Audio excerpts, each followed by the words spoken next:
I'm a little bit more nervous tonight than I usually am. Maybe it's I'm all mic'd up. Maybe it's the fact that I don't like attention drawn to me. And maybe it's partly because this is so important. So important what we're doing, and I want to do justice to the last 15 years, of which has all been made possible because of all of you. I often say that the stories of our kids and families deserve an entire novel, not just a photo in our family album. We could write chapter upon chapter of their struggle to even get to us, their medical journeys, and then from there, their beautiful lives thereafter. Perhaps when a few of us retire, we'll write that novel. But until then, right now, I'm going to try to not take too much of your time, but track a little bit, look over those 15 years where it brought us here today. Before I go any further, a really quick, heartfelt thanks to my husband.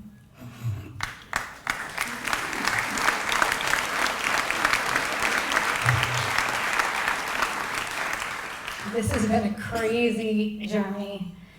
He is, couldn't have happened without you, that's all I'll say. Yeah, and thanks for doing every load of laundry since 2004. So I'm gonna break this up into some pivotal moments, because 15 years, we just have to look at a few different moments, or y'all start running out the door.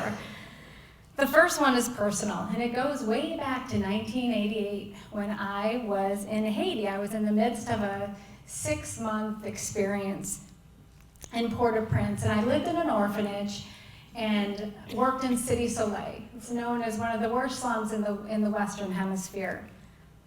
And on a typical sweltering day, I was asked to take a little girl, her name was T. Cherie, to the general hospital. She was going blind from cataracts. She was always around the neighborhood. But the reason they needed me to take her that day was because she had a high fever and been a few days and it wouldn't go down. I remember climbing in the tap, holding her hand. I think she was 10, but she looked like 6 or 7. And going to the general hospital. We were told we could possibly wait hours to see the doctor. So we waited, and I used a little bit of the Creole I knew. She was so patient, and finally our name was called. And we were led to a long corridor with beds lining the hallway. And the nurse pointed to a stained mattress. No linens, no pillow to lay her head on. And I have no idea what kind of germs were on that bed. But she just crawled right up into the bed and lay down. So I told her I was going to go out and try to find something for her to lay down on. And so I started going through the maze of hallways with the sweltering sun seeping in. I was just about to give up, but I heard some laughter and commotion up ahead. So I turned the corner, and there was an open courtyard. And in the middle of the courtyard were 6 rusty cribs with not babies, but children. Some of them looked like they were even in their teens. And laying in the hot sun, one boy looked up at me and he kind of crawled up to the side of the crib. He didn't say a word, but his smile just radiated volumes. And before I knew it, a woman had come in, she kind of brushed me away, and she came out with a hose. And she started spraying down all the children and the mats that they laid on. And I figured out this was their shower. And one little girl, I remember, started to cry. One little boy was laughing, and another just kind of stared blankly away. Well, before I knew it, after she had sprayed them and cleaned up their beds, she motioned another. She was really briskly efficient. Another woman came in and helped drag the beds back into a dark room. So I stayed with the kids a little while after they left. I rubbed one of the little girls' back till she stopped crying.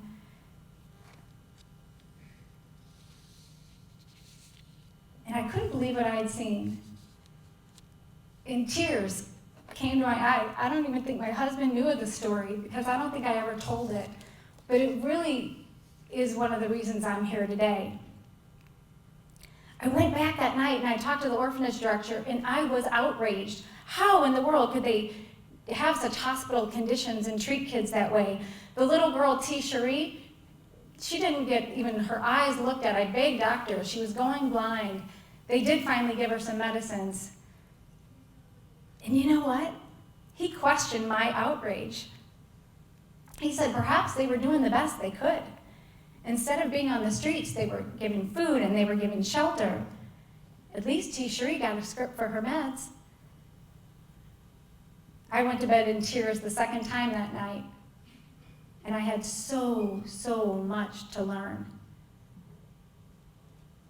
The disparity in healthcare and my ignorance of the complicated cultural, political, economic complexities behind a resource-starved country like Haiti, that was my seed that was planted in me and why I'm here today. I was too young and too overwhelmed to understand a country like Haiti and the resources and the lack thereof that they have. They were doing their best. I shouldn't have been mad at the woman that was spraying those kids. She was doing her best. T. Cherie did get over the fever eventually, which was a result of malaria, we found out. But to my knowledge, nothing was ever done for her eyes. And I've always wished I had done more that day than just rub that little girl's back. Years later, I was a mom of two boys, later a daughter. And many of you know the story of my own child's medical journey. It's been a long one, but the first was at 3 years of age when he became ill and needed surgery. Our experience at St. Louis Children's Hospital was such a stark contrast to what I had experienced in Haiti. The collision of those experiences fueled a fire to eventually do something about children like T. Cherie, to help other children that needed care but just lived in the wrong place.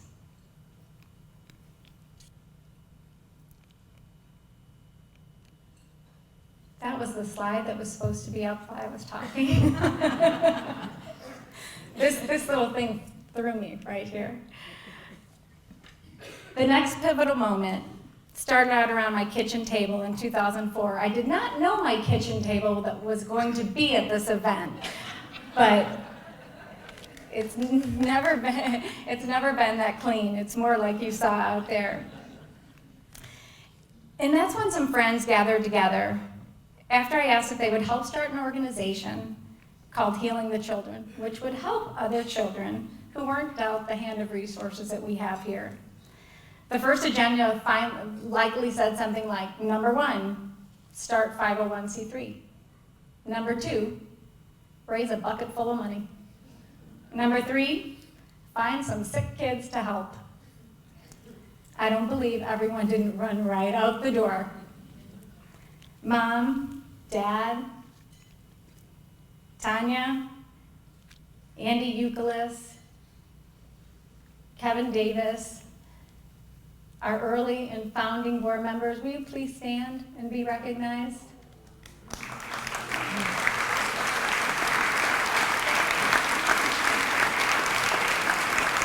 Diane Gray, thank you. She just had a knee replacement. I didn't know if she could stand. Thanks to each of you for believing in this mission in its infancy when we were holding garage sales. Is that the garage sale picture? That is my backyard with no grass. We pilfered every relative and friend we had to donate and sat around my kitchen table with no money in the bank, no clear path on how to navigate what we were going to do, but overflowing with enthusiasm and compassion. Thank goodness for big families, friends, Google, and fundraising for dummies. Dr. Schenecker, our work with you, oh, sorry. Dr. Schenecker, you're coming later. This is not Dr. Schenecker.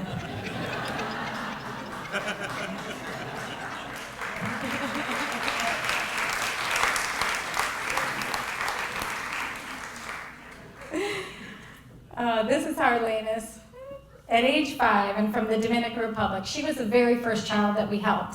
She was so sick from her heart disease, she almost died on the way to St. Louis.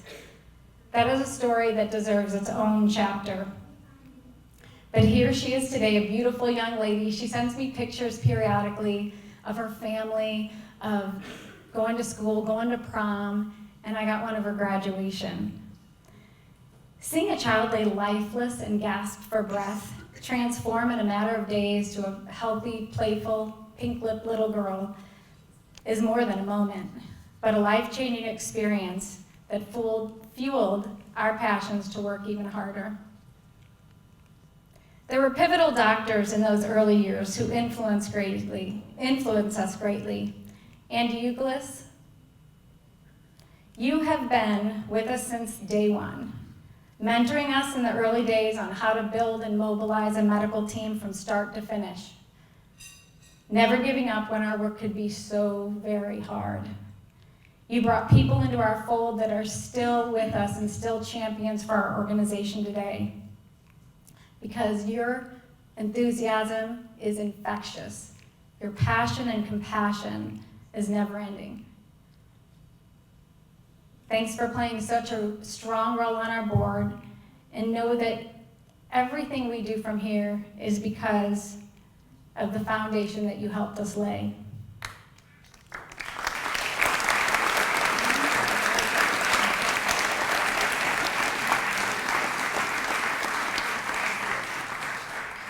Dr. Andy Fiore, right here, a cardiothoracic surgeon from Cardinal Glennon, has operated on many of our kids.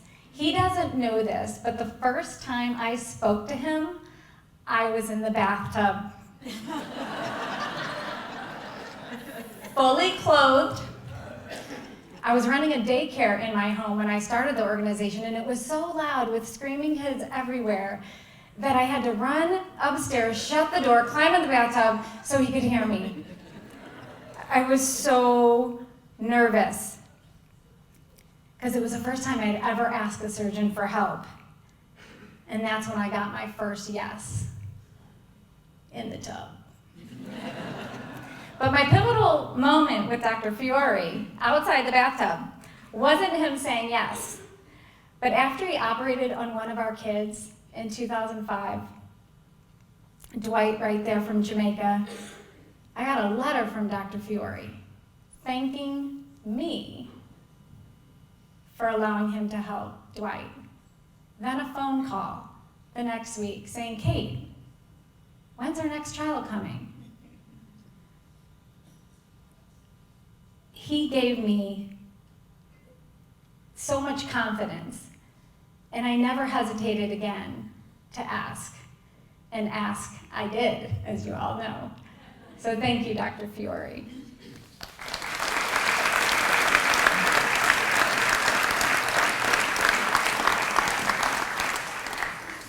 Dr. Schenecker, you're back. Our work with you over the years covers many pivotal moments, from the first yes you gave us in 2006 for this beautiful girl, Kayleen, a young girl whose back was so twisted that I think there were 3 other organizations that turned her down until she found us. To the year 2008, during the economic downturn, when so many Shriners hospitals were closing their doors to international patients, except St. Louis, because of Dr. Schenecker, who fought for our kids. You refused to shut your doors. And may not have realized, but doing so during that time kept our own doors open at a time when we didn't know if we had enough hospital partners to do what we wanted to do. There were kids like Kayleen who came to us in those early days whose powerful connections to their host families brought champions to this organization. Another one of those kids was Ryan, now a strapping young teenage boy who just had his first year as a senior in high school. He was cared for in the loving arms of the Keeley family. And from that moment, this organization has changed. At 3 a.m., when Ryan had a stroke, and we almost lost that boy, while the Cardinal Glen and Heart team was saving his life, Rusty and Julie were about to change all of ours.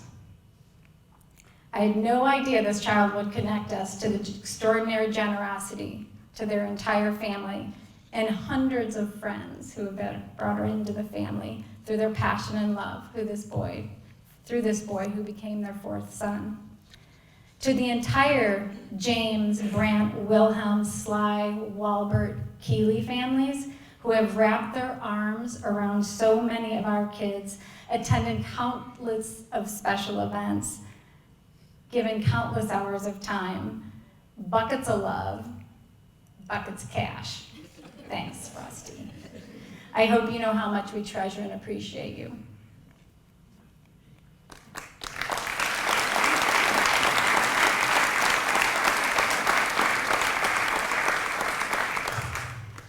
Kathy Garner, your passion for volunteerism, to learn Spanish, and opening your home to Kayleen, the sweet little girl from Honduras, brought us both you, your cantankerous, creative, passionate husband, Mike. Also Mike's wallet, which is so fun to pick. You both have seen us through some growing pains at our best and our toughest moments.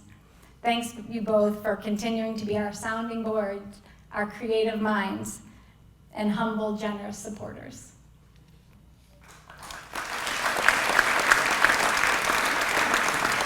I'm gonna get in big trouble for this next one.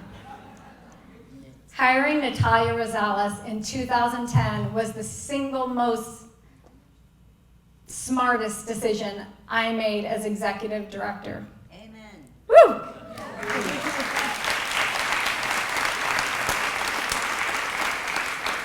Not only did our families not have to hear me speak Spanish anymore, but Natalia, I honestly have never met someone so humble, so no nonsense, hardworking, and mission-centered. Our organization would not be the same without you. I knew you would fit into our culture when I brought you to our office.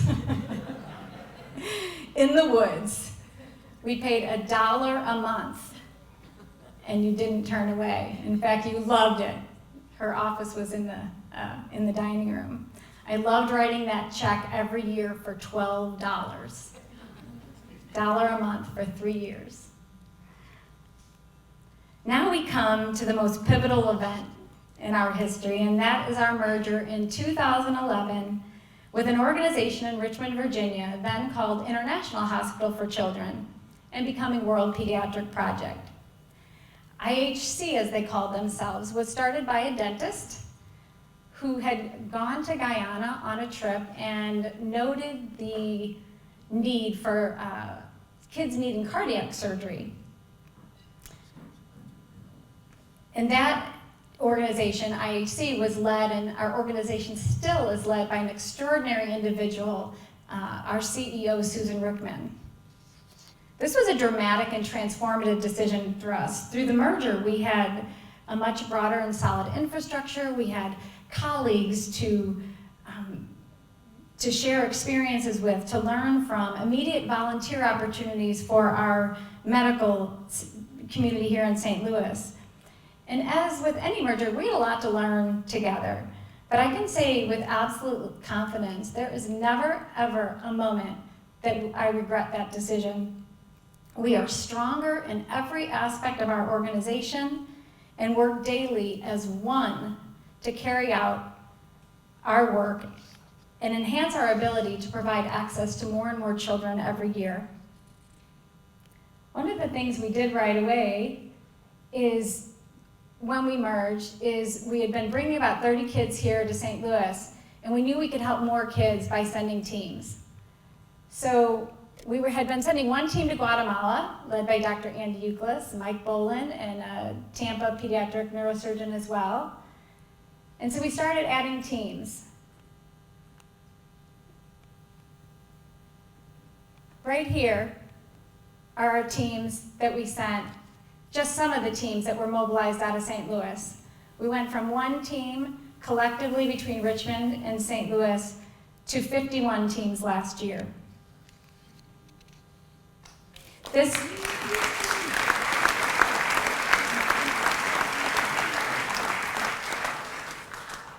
The majority of teams come from Richmond and St. Louis, but we also have teams traveling out of DC Children's, Johns Hopkins, Duke, and many others. Our medical volunteers' reward for their work: Hope, whose parents was told by doctors when she was born that she would never walk.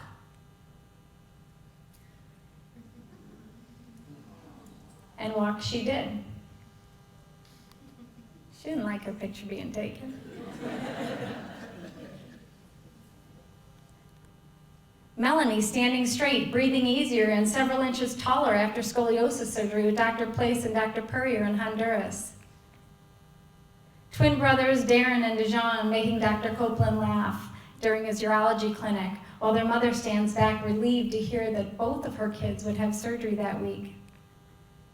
Dr. Huddleston, knowing he was not only saved a child's life, who has the best hair I've ever seen, but knowing he had shared his skills working alongside of another local surgeon who would benefit many children in the future. Dr. Patel, knowing his patient Janet would not be shunned by society due to her facial deformity, because he was going to take care of her. Rewards of hugs and hard work, unforeseen challenges, long and stressful hours in the OR, incredible teamwork, navigating in a different setting with fewer resources but never compromising the high standard of care. Camaraderie with staff, parents smiling through tears of joy and relief as their champion medical teams finish their child's surgery. These rewards are priceless. These are the same doctors and nurses and therapists who treat our own kids right here at home. Thank you to all the medical community who have wrapped your arms around these kids.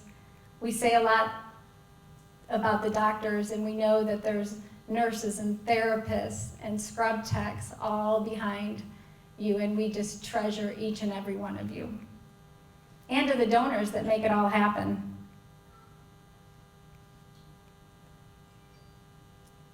So you just saw a photo of all the different hospitals that make this organization tick, and Linda called them out, but again, we are so fortunate to have all of you in our backyards.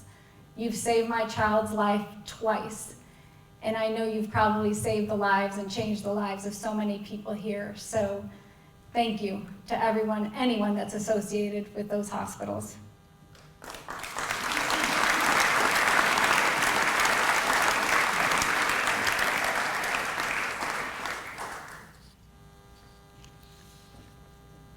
Oh, I just wanted to show you this graph real quick. So that's a graph on the left, or your right, of how many kids we helped. And you can see that the majority come to St. Louis and Richmond, but we're also branching out and sending kids to other cities. One being, the largest probably being Philadelphia. And so if you know anybody in Philly, come talk to me after. We're looking for new volunteers there. I have 2 kids there right now. And we also have a part-time staff member there, so that's kind of cool. Our tagline for Healing the Children was healing the children one child at a time. And I can proudly say we still focus on the importance of the individual child and family. But we're doing so much more than that. We're healing families, communities, and fostering sustainable programs which go beyond one child, like Dr. Fleming's NICU program that's affecting hundreds of children. And I can tell you, the moms and dads of kids who have been touched by WPP over the years would argue that you did more than just provide a surgery for their child. You have ended suffering for some children like Angel. You have saved the lives of others like Rodrigo. You've gifted teenagers like Wendell with confidence and opportunity. This is an Instagram of Susie, who was treated. She was so excited that she had graduated from college with a degree in communications. And she wrote me just last week and said, "Kate, after a decade of living with infection in my back, I found you all. We never felt alone from that moment. I was at peace and secure. I never had the chance to say thank you for the donors that helped me. I know you are having a big event. Please tell them thank you for me. You all have a special place in my heart, and my parents pray for everyone that helped me each and every day." Some of our kids are now loving parents themselves, who are able to care and support their own families because you cared for them. Kevin was treated in 2012, and last year I was in Guatemala, and he brought his child to our clinic. His daughter was showing early signs of scoliosis. He has a good job, and now he has the comfort of knowing that not only we helped him, but we're going to take care of his child later. This map, which hangs in my home office, or as my family calls it, our living room, along with this Excel spreadsheet, tracked our first 25 kids that we helped. We've come a long way since then, and now have our patient database. I'm not going to go into this slide, but let's just say it does a lot more than the map on my wall. I will point out one thing. You see those stars that climb up the side, and there's a 1. Those are our international country staff that we've added along the way through the years. And that is a large reason of the way we're able to bring access to more children, is by these representatives who we've hired in country, that they're able to talk to the pediatricians and the surgeons in their countries and make sure they all know about WPP services. It's also the way we're able to look in the eyes of the St. Louis Children's Hospital and the Cardinal Glennon and the Mercy and Shriners Committee to say, we're not going to just bring this kid and send him back home. We're going to follow them till they're 21. We're going to track them down. We're going to get the echocardiogram you want. We're going to bring them back here to get x-rays when you want. So I think that's something that we've proved ourselves to the medical community here in St. Louis. This is just a snapshot of this last fiscal year's numbers. I think the numbers speak for themselves with the reach, number of surgeries. One number that's not on here is over 6,000 non-medical volunteer hours that have been shared this last year with our families. And these are our phenomenal volunteers that take our families to church, that bring them to appointments, that bring them to the zoo, that lend them clothing. They leave their families behind, thousands of miles away. So I think that's pretty incredible when we think of the St. Louis community that has embraced this organization and our kids.